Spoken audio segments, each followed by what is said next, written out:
So Dr. Boyko, the medical examiner, has just come off the stand, and while we're waiting for that trial to resume, I want to introduce my defense attorney, very special guest this afternoon, Marni Snyder. Thank you for joining us today. Thank you for having me. Absolutely. So one of the things I want to talk about, because I can't figure out why they did this, the prosecution went into great depth with the medical examiner about the width of the knife wounds on the body as well as the depth into the very centimeter of each one. What do you speculate that would be about? Why did they need to know that specific information through this witness? I don't know. I thought that was a little odd, too. You can tell that they're not holding back in wanting to show how badly injured this gentleman was. They had a fight outside of the presence of the jury a little bit ago about which pictures were inflammatory, would inflame the passions of the jury. So I can only guess that maybe they're saying that it took a certain amount of force to make these wounds, and that force could only be used if it was an intentional stabbing, not the way that you're just desperately trying to defend yourself if it's a self-defense case. But I don't find that all that compelling in this matter. Yeah, it's an interesting, I think, job of examining this witness. Now, let's talk about cross-examination. As a defense attorney, what's your assessment of whether or not the cross-examination of the medical examiner was successful?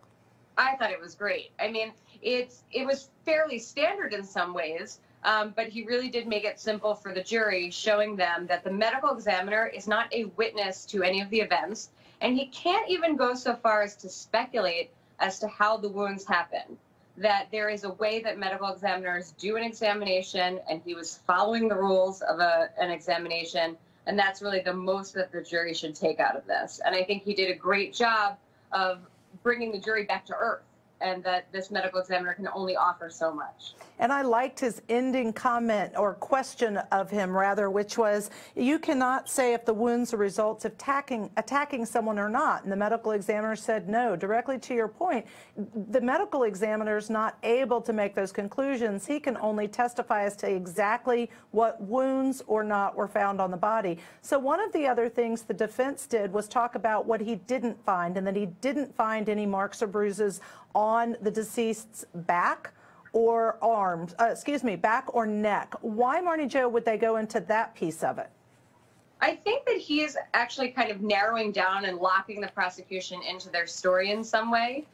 He also asked about the bottle, for instance. Could these stab wounds have been caused by the bottle? So I think he's just locking it in to make sure that they can't change their story at closing to say, okay, maybe it didn't happen exactly like we said, but this sounds like it. He's making sure that they're saying knife was the only weapon used against this gentleman so that they can't turn the bottle story around on them. And I think the same thing with the wounds on his back. He's trying to at least show, okay, I'm not going to let you position these people, but I'm going to show through your evidence the position I think these people were in. And I think that's excellent.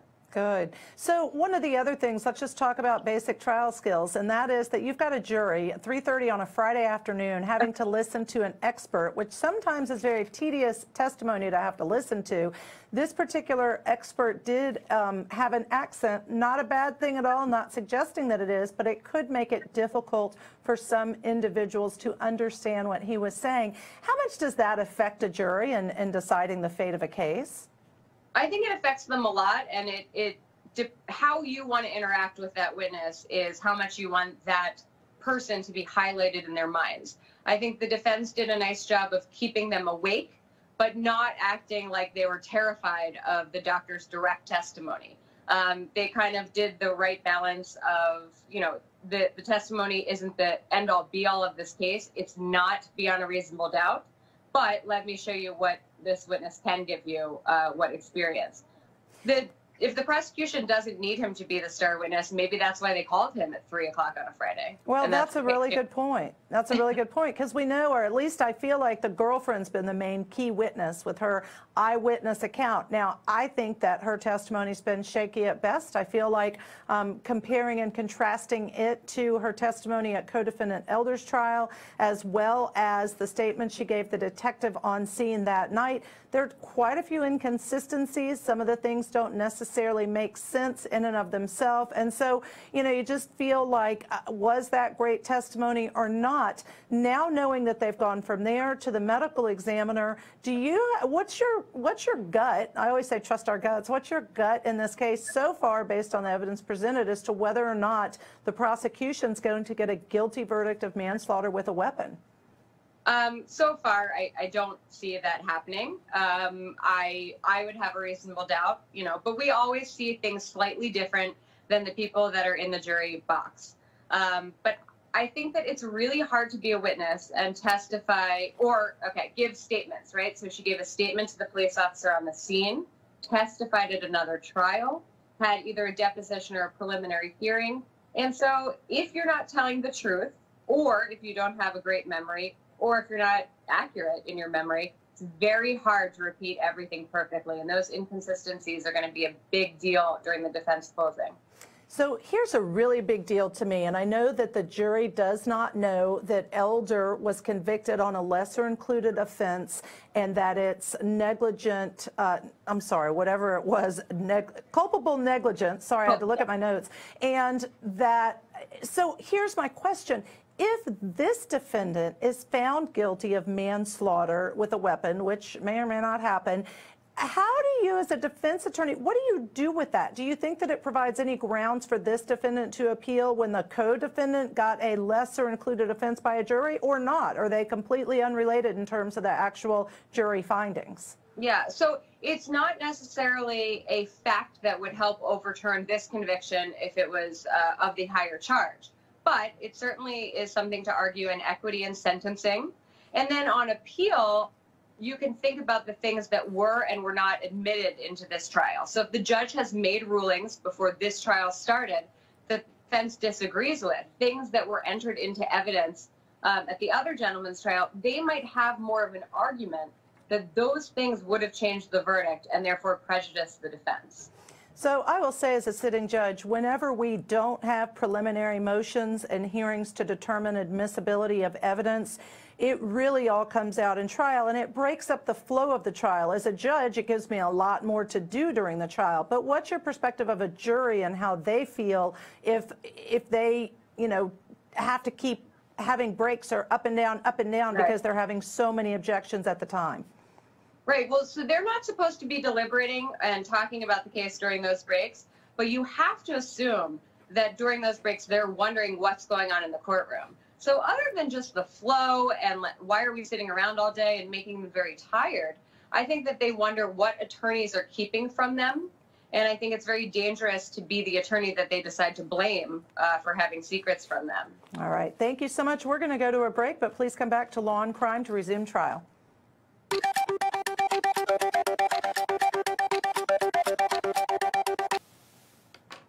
Well, that was interesting. So what I could hear, although we couldn't see, I thought I heard the judge say, don't take this crap, and then something else, and don't listen to that. So he's having to rule on motions in limine. So I'd like Marni Jo to join us. She's our guest today. Talk to the listeners about a motion in limine, and what does it mean if one is filed? So one of the parties can file it, and even though it sounds like you're eliminating something, it can be to have a testimony come in, or testimony be excluded. And it's one of those things that you want to bring to the judge so that you're not saying the word objection a million times in front of the jury, so that you retain your credibility and also so you know what's coming next. So it can be one line in a piece of evidence, or it can be excluding an entire witness, or moving to have that witness take the stand. And some of what we missed at the beginning of this is what, I know that it was the prosecution's motion in limine, from what I understand. I'm not sure what they were asking to exclude or include. It sounds like it's defense testimony about Flocka, from what I can understand. But the other piece that I wanted to point out for our viewers and listeners is that he did dismiss without prejudice, which means that, of course, that motion in limine can be raised again at another time throughout the trial. Is that your understanding of what that means as well? Yes, if one of the parties makes it relevant, right? So if the judge is saying you can't use it right now because I don't think it's relevant to the test so far, but someone opens the door to that testimony, the judge would consider changing his mind about having kept it out for now.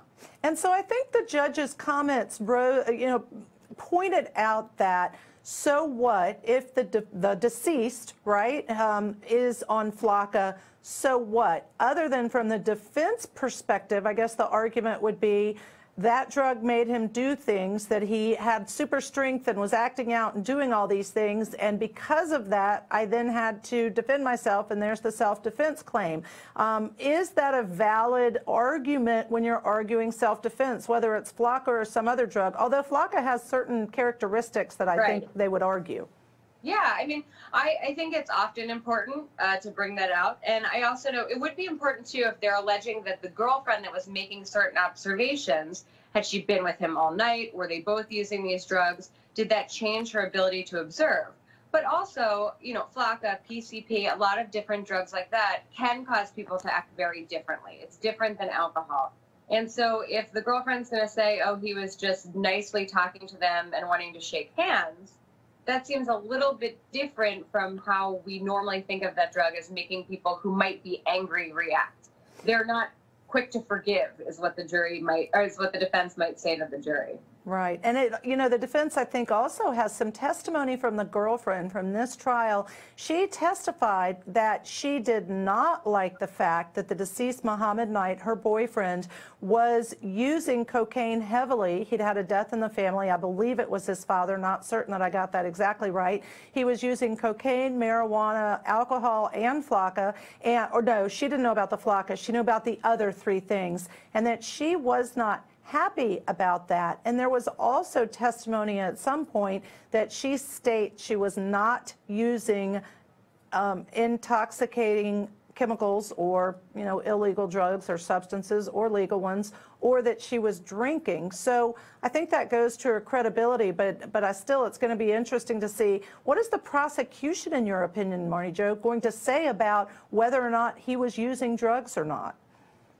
They can always rely on the car theory, which is kind of what I short-term it as, which he is the driver. So they're going to say he was able to drive, he was able to operate a motor vehicle, she felt safe being the passenger in the car, and so they're going to minimize the effects of the intoxication on him as a larger man who's very muscular. So they're going to say blood alcohol level or cocaine level or chemical testing aside, he seemed fine to everyone. All right. And I think that's their argument. All right. So we have gotten word that they're back live with a witness in court. So we're going to return to live trial to see who's testifying next. So to me, one of the most significant things that he has just said in his testimony is that while he can testify as to the cocaine, Flocka, which is alpha PVP in the decedent's blood, as well as marijuana and alcohol, he cannot say the purity or when it was injected. So Marni Jo, as a defense attorney now, what do you do with that information in the defense's theory of the case that this happened in self-defense?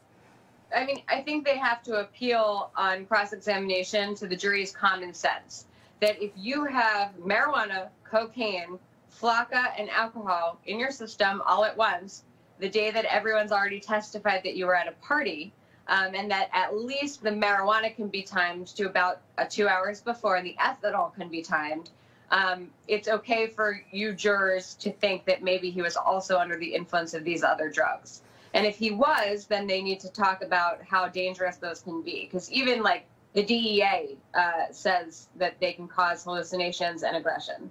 So I think that's where they want to go.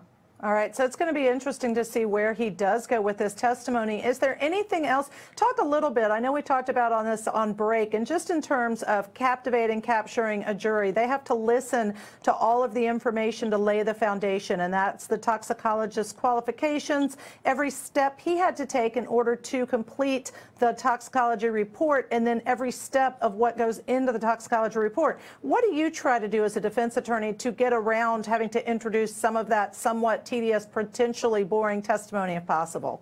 Right. So depending on how I want it to play to the jury, I'll often approach the district attorney or the prosecutor in whatever jurisdiction and kind of find out what they're looking for to be out of what they're looking for out of the testimony, what we can maybe agree to skip over that the jury wouldn't know that we're skipping. So to still make everything admissible, we'd have to put on the record that we agree that the blood is the blood tested from the decedent's body, that it hasn't been tampered with. But sometimes you can come to those agreements and streamline this a little bit. agree that it is the decedent's blood. That's not where we're going with this. We want to see what's in it. Let's talk about that moving forward. It's going to be interesting to see the cross-examination of this witness, but we're going to take a short break, so we'll be back in just a couple of minutes on Law and Crime covering this trial live.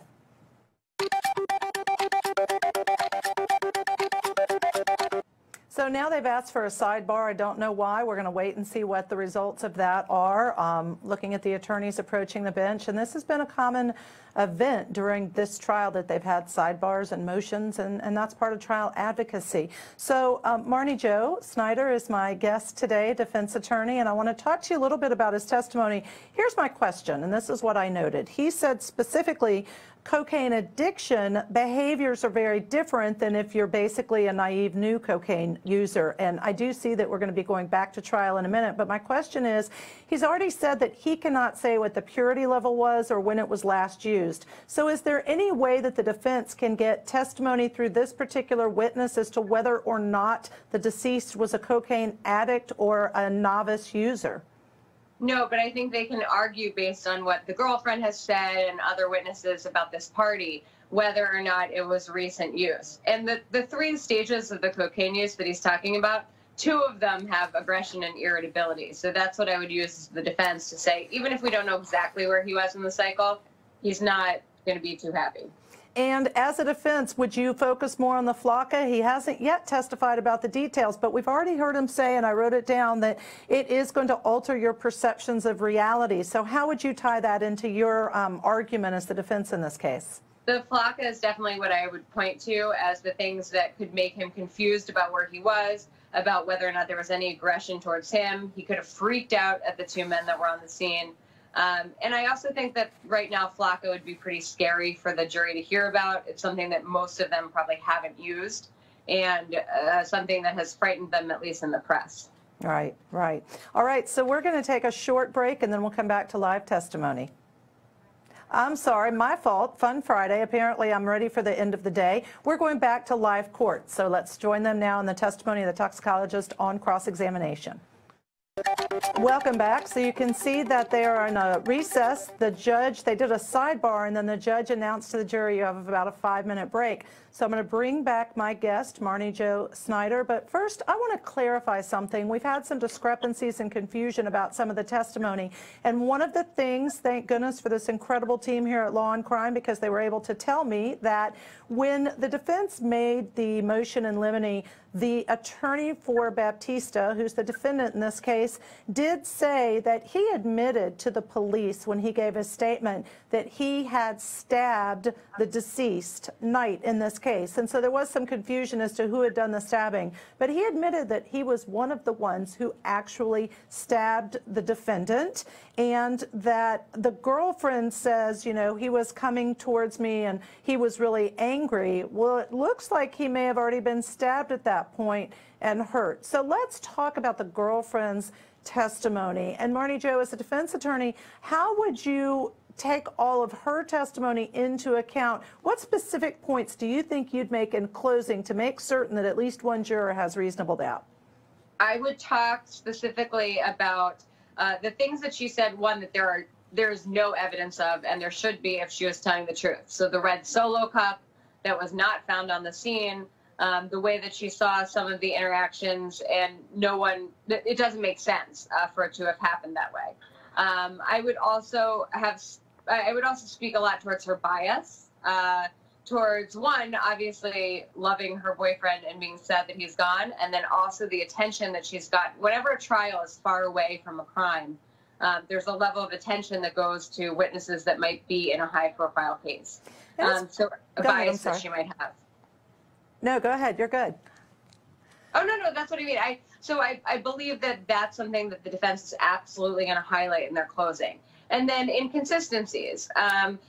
The inconsistency is definitely from what she said that night to the police into more formal statements that were close in time, because if she's remembering it and remembering the truth, those should definitely be similar. And then things that she added today. Your memory doesn't get better after many years from an incident. And so anything that she's added the defense wants to highlight as ways that she's trying to bolster her own credibility when they were able to shoot it down.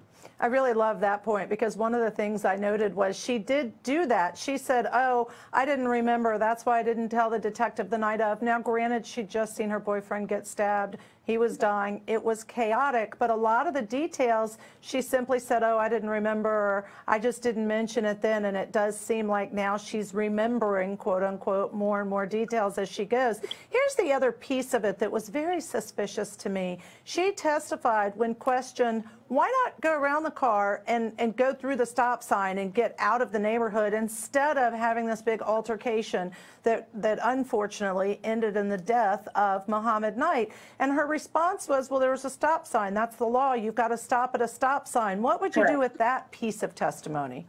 Right. I mean, I think it sounds kind of ridiculous. And to me, it points to the fact that there was something going on between these men that he was angry about. So he's the driver. I kind of liken this to if you go to someone's house to start a fight, then you're partly to blame for that fight having happened. He's the one that did not drive around this car. He got out of his own car and went to their car. And that's a factor in determining who the aggressor is in this situation.